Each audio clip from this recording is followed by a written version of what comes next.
Good afternoon. I'm Kathy San Gabriel, and you're watching our continuing coverage of the 23rd World Economic Forum on East Asia. And I'm JC Tejano. Good afternoon. We are now on the third day of the World Economic Forum.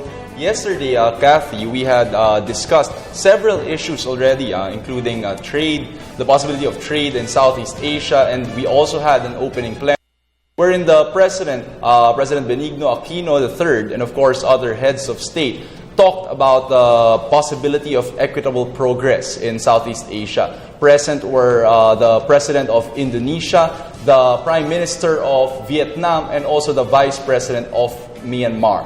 And they discussed several key issues with regard to President Aquino. He was keen on ensuring that the progress of the Filipino people is made by the Filipino people. So that was the highlight or the emphasis of his message. Yes, in his speech, President Aquino said that although the government has achieved much in terms of economic progress, he said this cannot be done and this could have not been achieved if not for the people. But he also said there's still a lot of work to be done and that he needs help from the Filipino people in order for this progress to trickle down to the grassroots level.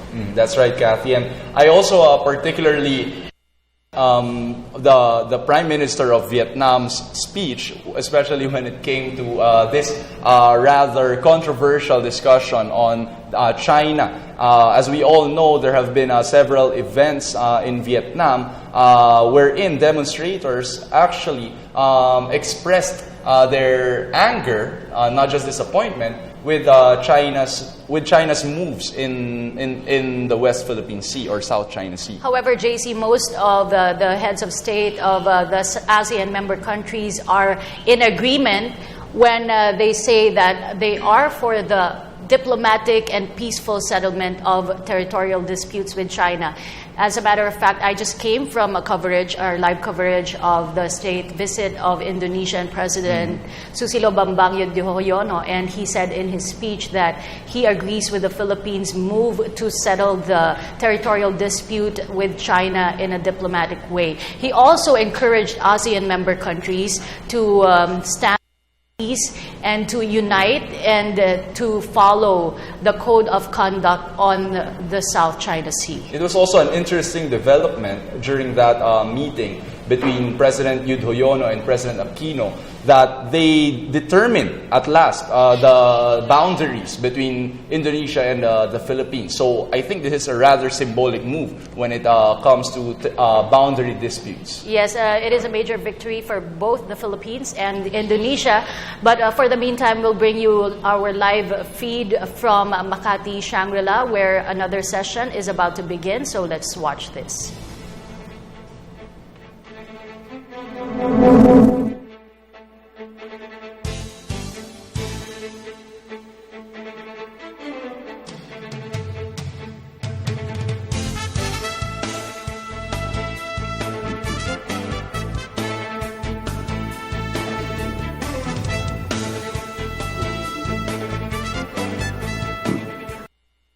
While we are waiting the session on accelerating ASEAN strategic infrastructure, JC, we both know that infrastructure is essential in boosting the economy, in making the economy move forward. It is an essential part of a country's progress.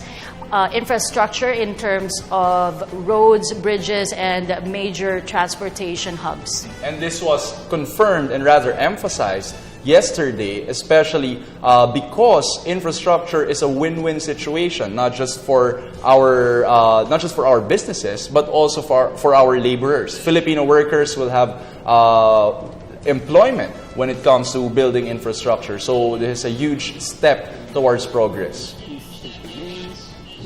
Now we go to the accelerating ASEAN progress in terms of infrastructure. This is the session on the World Economic Forum. Questions of some members of the audience who might be able to answer your questions.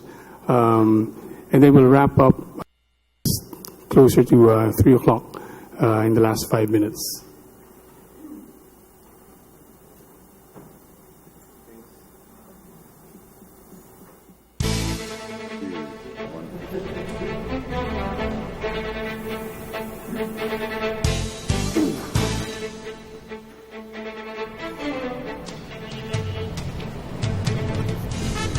JC, if you recall, on the second session yesterday of the World Economic Forum, the representative from Indonesia has told a story about the airport. It cost billions of US dollars, and they built it, and it boosted the tourism industry in Indonesia. However, they encountered several problems along the way with regard to employment, because they could not hire qualified pilots enough for the big airport that they had built. So it's not as simple as building or constructing infrastructure for the countrymen. Also, I particularly remember that the ADB released its report wherein it said that Southeast Asia has not yet actually reached that level of standard when it comes to infrastructure. So we still have a lot more to work on as a region. This comes along with Manny Pangalinan's statement regarding the speed, or rather the slowness, with which infrastructure projects are approved in the country. So this we still have to work on. The administration has said that it has been taking steps towards eradicating bureaucracy or eradicating the red tape when it comes to approval of infrastructure projects. This in the wake of results from a survey which says that the second immediate challenge that the Philippines is facing when it comes to government or competitiveness is global competitiveness is inefficient bureaucracy. So I guess Mr. Pangalinan's view just echoes that.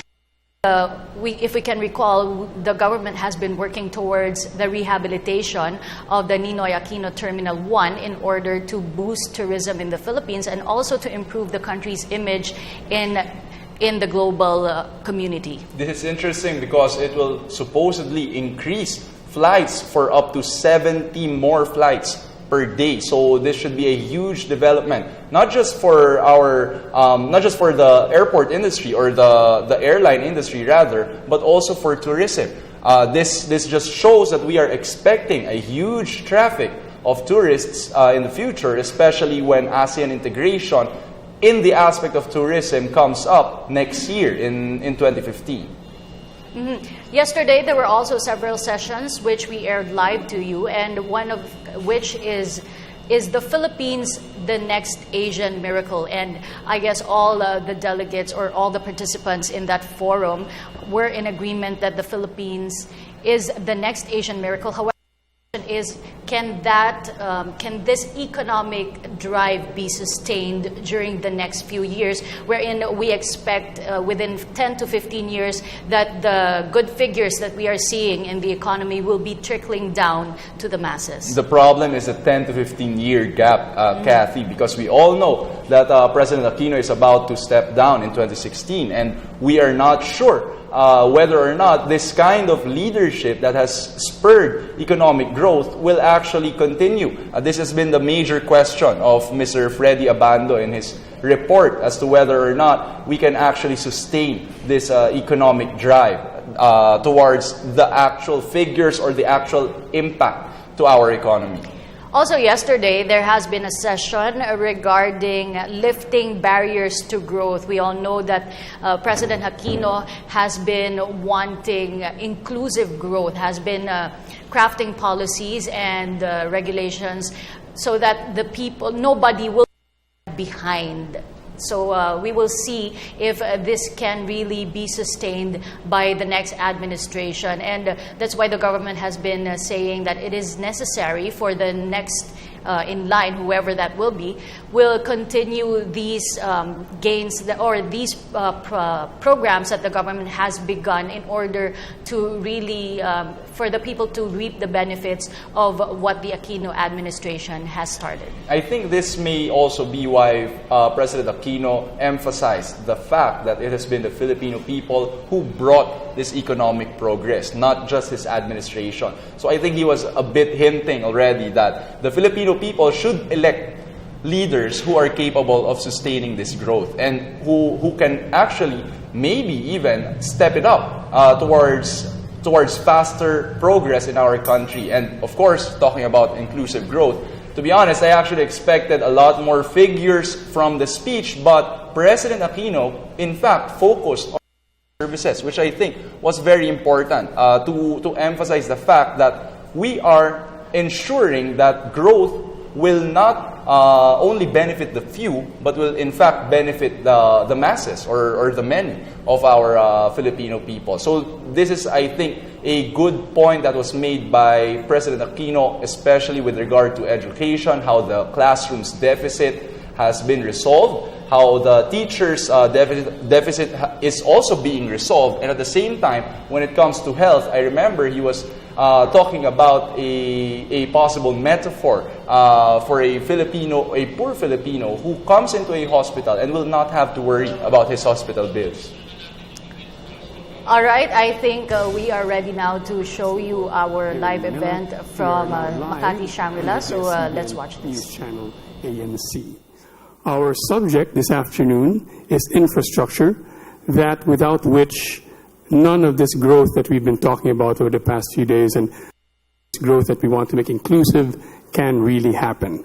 And we have a large but excellent panel to discuss that. Some of these men build and run that infrastructure. Some of them finance that infrastructure. It is my pleasure to introduce them all to you now. Let me begin with Minister Win Shane. He is Myanmar's Minister for Finance and Revenue. Beside him is Stephen Groff of the Asian Development Bank, ADB. Beside him is Enrique Razon. He is Chairman and CEO of International Container Services, Inc., which operates ports in the Philippines, more than 20 ports in the Philippines and around the world. Beside him is Mr. Don Lam, who is the head of Vina Capital in Vietnam, which includes a Vina Capital investment fund, which we'll talk to him about. Beside him is Johan de Villiers. He is from ABB, not ADB. That's the Swiss Power Systems builder. And finally, Mr. Mike Whalen, OPIC, not OPEC, but OPIC. That's the Overseas Private Investment Corp, a U.S. agency which helps U.S. companies invest abroad.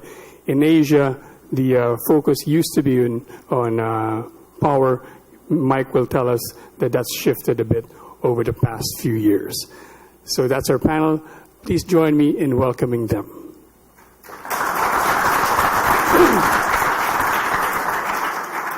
Let me begin by asking the Minister, as Myanmar opens, Minister, what have been the biggest challenges that the government and the country has faced in terms of building this infrastructure? Thank you, Mr. Kuku, and thank you for everybody. Good afternoon. It is a great honor for me and to have a chance to explain about our real situations. So, being a country in transitions, we face both opportunities and challenges. We have implementing the reform measures agendas since 31st March 2011, we took office. So now we change a lot. And also we would like to develop our country because we are far away from the international community for certain times. So we need a lot. So we have to transform. That's why we would like to transform. We are implementing the transform agenda, political, economics, and administrative structures, and private sector's reforms. According to these 4 reforms, I would like to introduce our economic reforms. Because we would like to develop our countries, we have to develop our economy.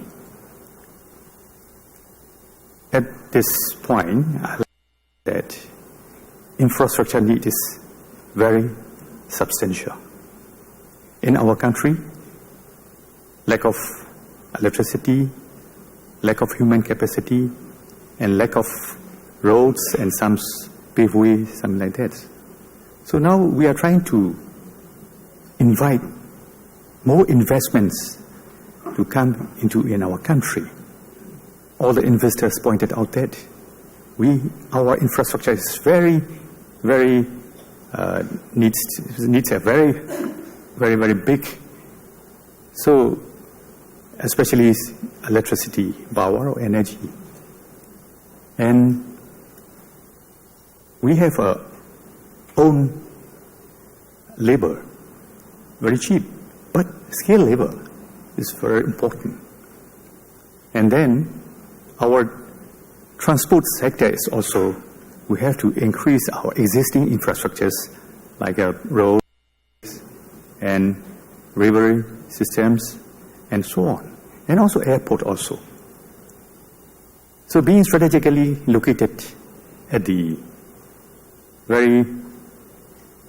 Asian center point, so our Myanmar can contribute to our neighboring countries. So we can provide the market access and also our connection to our neighboring areas, neighboring countries. And also we are, as a member of the ASEAN countries, we would like to enhance our connectivity. We are the main points because we are our neighboring borders, India, China, and we have to connect it to the East-West corridor and Southeast Asia and South Asia. So we are at the very related. So we need to enhance our existing roads, rails. So that's why ASEAN connectivity will be enhanced. At the time, we would like to enhance our capability, but the first and most important difficulty is financing. Because we have a very limited budget, we have to, and also we have to maintain our physical principle, discipline. So that's why it's one of the needs is not covered by our government budgets. Minister, yes? Very long list, right? All right. I think you'll be getting some help soon, at least, from one agency, OPIC, headed represented by Mike Whalen. Yeah. Mike, you tell me you're opening an office in Myanmar soon? Not quite yet. We hope to be open for Myanmar soon, depending upon our ability to identify acceptable labor conditions. But we're working with the U.S. Trade Representative in doing that, and we hope to have an announcement regarding our ability to be open to support U.S. companies investing in Myanmar very soon. We are, however, sending a representative to Bangkok as our only second in-field representative.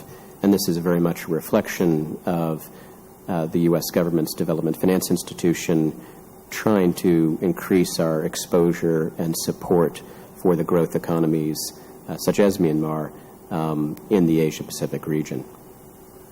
Could I ask Mr. Don Lam of Vina Capital in Vietnam? First of all, I don't know, do you invest outside Vietnam as well or just within Vietnam? We do cover Vietnam, Laos, Cambodia, and Myanmar. Okay. Do you have any projects so far, any prospects in Myanmar? Not yet. We just opened March 1st. So we are looking at some projects. But if you want to go a bit deeper, Vietnam is a bit more developed. And I think the same issues faced with Myanmar. You need a lot of funding and financing for infrastructure projects. But a lot of project is not financeable. That's the key problem. I think we are now working with Vietnamese government on what they're pushing very hard for is PPP, public-private partnership. But we're pushing it back to them and said, look, maybe what you want to do is take one or two projects, package it, and make it financeable. Then you come to the investor, rather than a lot of government, I wouldn't say a mistake, but what they tend to do is say, well, I have this 100 project, please come and invest. It doesn't work like that. You need to package it. You need to make sure, the investor will have a list of, say, 20 risks that they have to take off the boxes. And you need to make sure those risks are taken care of before the investor actually put money in. Mr. Razon, you've participated in what essentially are PPP world. Is there something that makes Asian PPPs different, or PPPs in these countries that we've been talking about different and more difficult than other countries you've participated in? Well, there's a misconception that every infrastructure project can be done by PPP. I think it's extremely limited what can actually be done by the private sector. Mostly projects in high-density areas, toll roads, that will provide private investors adequate return. Maybe ports is one. When it comes to airports, which, speaking for the Philippines, is one piece of critical infrastructure that we need, it will be very difficult for a private sector investor to make a return on building the runways. The terminal is fine, but building these extensive runways of 2-3 runways would be very difficult to make any kind of return on that. And these are projects that should be done by the government. Rural roads, tourist roads, smaller outlying airports, these mass transportation systems, these are government projects, not for PPP, in my opinion. In my own business in ports, it works because we do ports in the main cities, in areas like Manila or most recently in Melbourne. That's perfect for PPP, where it's a partnership, it's a concession, the government and the private sector share the revenues. But in places like Myanmar and in some aspects with the Philippines, Indonesia, PPP just won't work. When there's not a big enough market. It's not a big enough market, and for example, with rail systems or subways, for a private company to make back a return, you're going to have to charge a very high rate to the traveling public, and it will be a political issue. These are the sort of things that should stay with the government. Mr. Lam, when you said that some of these projects are not financeable, why are they not financeable? Well, some of the reasons we just talked about. Again, some infrastructure project in the government's hand because it's not, you cannot make money on it. The IRR is just way too low. So therefore, from an investment perspective, it's not, the investor will not invest, the bank will not finance, so it's not financeable. So the ADB runs a $500 billion ASEAN infrastructure fund. Let's ask Stephen Groff how much of that has gone to Myanmar. Well, at the moment, Coco, none has gone to Myanmar. What? But of that fund. But we do have projects in Myanmar at the moment. In fact, we've just recently approved a power transmission rehabilitation program. We are working on some rural roads projects. We're working on a couple of other projects as well. But I think this conversation on PPPs is important because I think, and I agree entirely with Don and Ricky, that I think one of the misconceptions about PPPs is that the public sector often just thinks that the private sector is going to come and do it. And any infrastructure project has a public element to it, and public element in that the public sector has to finance it, or it's a public element because there's a tariff issue that's related to it, or there's a regulatory issue that's related to it, or there's some kind of risk sharing or risk mitigation that the government has to be supporting and putting in place. So I think this is the real challenge that we have in the region, is how do we accelerate the kind of private investment that's necessary in order to reach the objectives, the economic objectives of ASEAN, but recognize that the private sector is not going to come in and just, as Don says, take a list from the government and invest in all those projects that the government wants. It's a conversation, it's an exchange, it's mutual understanding about what the perceptions of risk are on the part of the private sector, what elements of that risk can be taken by the government or by other institutions such as our own. So there's a lot of different things that have to be put in place. Now, Johan de Villiers' company, ABB, builds power systems around the world. It's one of the top 2 or 3 in that sector. And we were talking earlier about, when I asked you a question, you said what's more important really is partnerships. I think that speaks to this point here. Could you elaborate on that, Johan? Well, I think in this infrastructure challenge in ASEAN, no one party has all the answers. So it's a very diverse region, many different priorities, different levels of maturity in the different countries, and the projects are by nature very different. So no one party has the answer for any one of these solutions. So we've got to get together increasingly. And I think the World Economic Forum provides an amazing platform to make these collaborations and discussions happen. So it's to find the right mix and the right parties for each appropriate application, and to come together and to learn how to work together. We're a technology provider, so this is our game. We want to provide the technology, and that's needed. Whoever the partners are, which is an important contribution. I'd like to ask all the panelists, why is there no template for different kinds of projects? Why does each project, at least the ones I know and I cover, seem so difficult to develop and then to bid out, etc.? This is for Secretary Baya out there. Why is there no template for these projects? Why are they so difficult to get off the ground? Go ahead. Well, it's just like there are no two same people, no? Everything is different. The circumstances in every country are different. ASEAN being what I would term a relatively protectionist region, has different sort of protectionist laws. Foreign ownership, indigenous ownership, and so forth and so on. State ownership in many instances where the private sector is not even allowed to. You see this in places like Singapore, where the most profitable businesses are still with the government.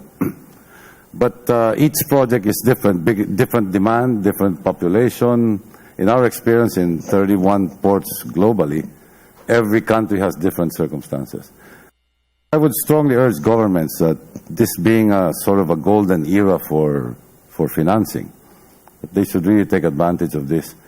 And this is contrary to my own religion, so to speak, but government should be actually doing more of the infrastructure than the private sector. Coco, I would just I want to underscore what Ricky just said, because it is true. And when you look out at the future, I mean, if we're thinking about the demand for infrastructure investment in ASEAN being about $950 billion between today and 2020, the governments are going to have to take a lion's share of that, more than half. 60% of that is going to be, at least 60% of that is going to be government investment. Now, that can be supported by institutions such as ours, but it's got to be, the governments are going to have an important role. And I also want to, underscore a point that Don made a moment ago, which is, the critical nature of bankable projects, of the fact that it's not just a question of making a decision that we think that this is a project we want to do. Develop it, the technical specifications, all the due diligence that has to be done in order to make it ready for investment is a huge long-term and long-lived process. So it's, again, we talk about this a lot, but we can't. We're in the midst at a moment of what we refer to as the ASEAN, the Asian financial crisis gave birth to an infrastructure crisis in the ASEAN countries, where we've seen government investment drop by half since 1997.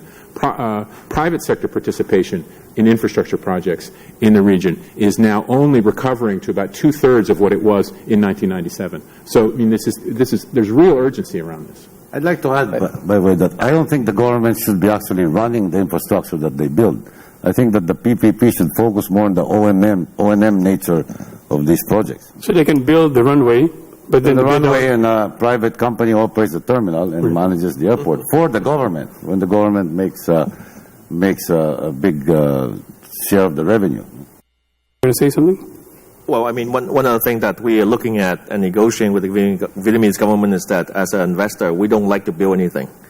And what that means that, we don't want to build a power plant. It's just too much risk, taking too much time.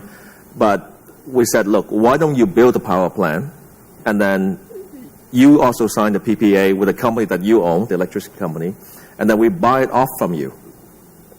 Because by that stage, the risk is taken off the project, so it's more investable, bankable. Now it's investable once it's all operating. Then you take our money and build the next power plant. So that's another way of looking at it. It's essentially the government build, but we buy it once it starts operating. When you've mentioned this to government officials around the region and Mr. Rason around the world, do they get it, that they should build it and then just bid out the O&M? Well, a lot of governments get it. In fact, the comments of Secretary Singson yesterday were similar in that nature. No? Go ahead. Maybe just something to keep in mind is the infrastructure that creates the most economic and the greatest social upliftment is sometimes these difficult projects. So we must be careful that, because there are models that work. Independent power plants is a model that's been replicated around the world many times. But we see there's a risk in some parts where we're constructing power plants, but because it's difficult to get transmission and distribution in place, we're going to have power plants that can't reach consumers. So we've got to take on these difficult projects and find ways to make them happen. Mike, when I introduced you a while at the beginning, I said that power used to be like the focus, but you told me that that's gone down in proportion, at least, in part because in this region yes, for us. Infrastructure comes in many different flavors and variety. Obviously, energy infrastructure is a huge component of that. The requirements in the ASEAN region are expected to increase 76% from a demand standpoint for electricity until 2030. And it'll continue to be an important part, and OPEC will play a major role in IPPs, which is a lot of our activity in America and sub-Saharan Africa, where we're making a very large push to present broad-based electrification. What we are seeing, however, is there are other forms of infrastructure that need to be looked at. Social infrastructure, in addition to the hard infrastructure of road transport and logistics. Those are serious issues as well. But to underline what Stephen said earlier, PPP is all about risk sharing. And if it seems as if it's difficult or it doesn't come in a single flavor or simple template, it's because the discussion of risk sharing is a complicated one. So PPPs are hard. OPEC's view is certainly that they're essential, however. If you look at the capital requirements needed to achieve the investments in infrastructure, social infrastructure, energy infrastructure, transport infrastructure in the ASEAN region, it cannot be done solely through government-supported financing and through even local capital markets in some circumstances because of the level of financial capacity that exists. It will require foreign direct investment. And for there to be foreign direct investment, it requires a sustainable investment environment, including project selection for these types of activities to attract what should be very low costs of capital which are available to fund these investments. I hope I didn't misunderstand you earlier, but did you kind of indicate that there's less of a demand, in effect, for your money here for certain projects than you might have thought? Well, I would express it this way, which is OPEC tries to be additional to private providers of capital. And where we see requirements for conventional energy, financing for conventional energy projects, we see a fairly robust model working, as has been mentioned, in an IPP structure, which is very successful. So if we're not required under those circumstances, we will not necessarily deploy our capital in that fashion. We're the patient capital, the lender of the last resort, who is able to support transactions which otherwise be able to get done. Having said that, where we've seen a lot of activity in the power sector has been in, for instance, clean energy. So we have increased our clean energy commitments 100-fold over the last 5 years. So we're seeing still a huge amount of power activity, but maybe different types of power generation activities than we might have done 10 years ago or 20 years ago. Minister, let me ask you, when you hear all this talk about financing, how does that relate to Myanmar's experience? So Myanmar, so now we have some discussions about our financing. So according to the McKinsey report for Myanmar, so about $320 billion US dollars are required for our infrastructure developments. It's a very huge amount for another 15 years to 2030. So how we can manage about the amount of money to develop for our infrastructures? That's why we consider to go to PPP or maybe privatization or something like that. So this is a very huge amount. So that's why we are trying to change our, maybe all the time we consider all the projects have to be done by our government. Now we change our mindset. That kind of goes against what you said about religion a while ago. He's saying that the government used to do all the projects. Now they're going to do more PPPs. How does that square with what you said earlier, Mr. Razon?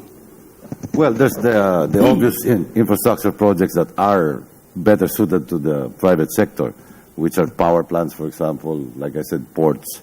But these are the things that Myanmar needs right now. Other